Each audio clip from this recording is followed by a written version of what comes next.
Hello everyone. Welcome back to another Commander review for Magic the Gathering. Today we are starting the first set in the Ravnica plane, which has been a popular, very popular plane and set and block to go to since its inception.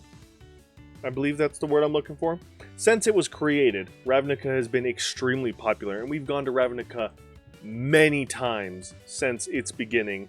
So it's great to be able to come to the beginning, see where it all started, and talk about some really great commanders from this set. It's going to be a shorter set. There's only 8 commanders that I'm aware of. Yeah, only 8 commanders from this set to talk about, so really short. But we have a whole block to cover all 10 guilds in this set, in this block. So let's get right on into it. We're starting with Agrus or Agrus Kos, Wojek Veteran, a legendary human soldier with a power and toughness 3/3, and it has a mana value of 5. 3 and Boros, which is white and red, or as this card reads, red and white. Agrus Kos has a triggered ability. Whenever Agrus Kos attacks, attacking red creatures get +2/+0, and attacking white creatures get +0/+2. Now, correct me if I'm wrong in the comments below, but this is the beginnings of where Magic really started to develop into not just like mechanical archetypes, but now we're starting to get into like color archetypes. And when we get to Lorwyn, we'll start getting into more creature archetypes as well, which is going to be really, really cool. I can't wait to get into it all.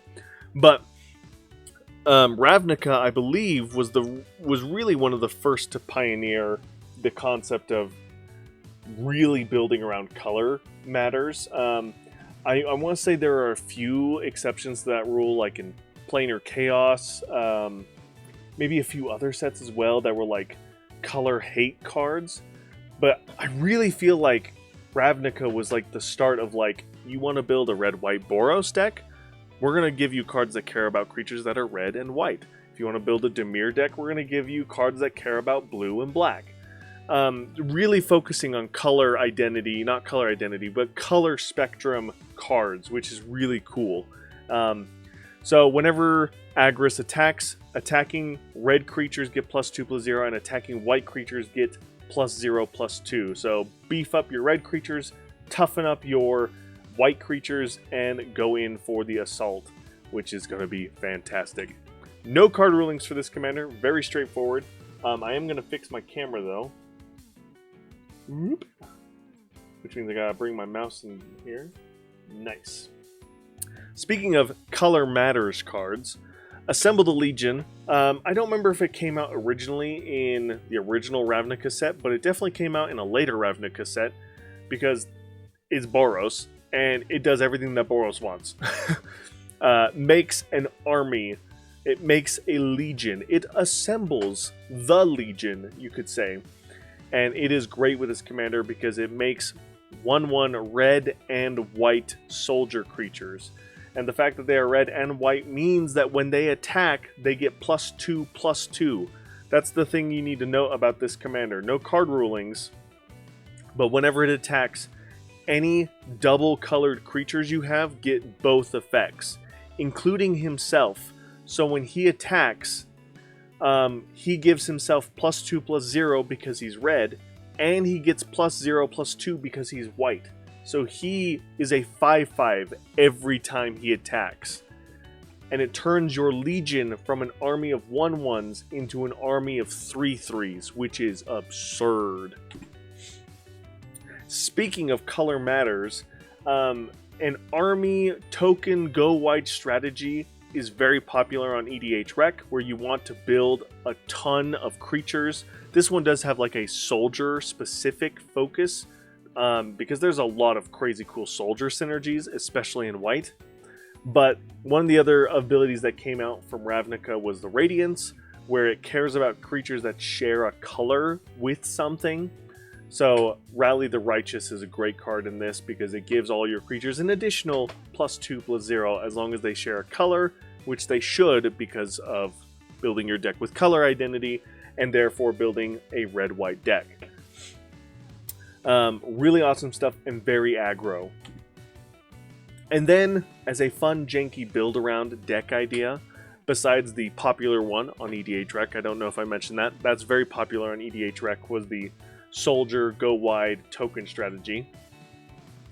But since Agrus costs does trigger himself whenever he attacks, I thought this would be a fun idea to build for a Boros clone commander. We haven't talked about this strategy in a while, but this is a fun effect where you have this unique commander that can boost other things. This one actually boosts itself whenever it attacks, which is great. So why not have more of it? Why not give your army of Agrus Koses +6/+6 whenever they all attack, or +12/+12 whenever they all attack? There's some great artifacts that can help clone without having to worry about the legend rule, like Helm of the Host. White has great ways to create more duplicates of tokens that you are making with the populate mechanic, and red has great ways of, for cheap mana, making cheap temporary copies of Agrus Coast that then you can use white mana to then clone those tokens, so you can build this crazy army of Agrus Coast and swarm the board with a giant army of really tall, powerful Agrus Koses, which I think is really cool. So, clone Agrus Coast deck.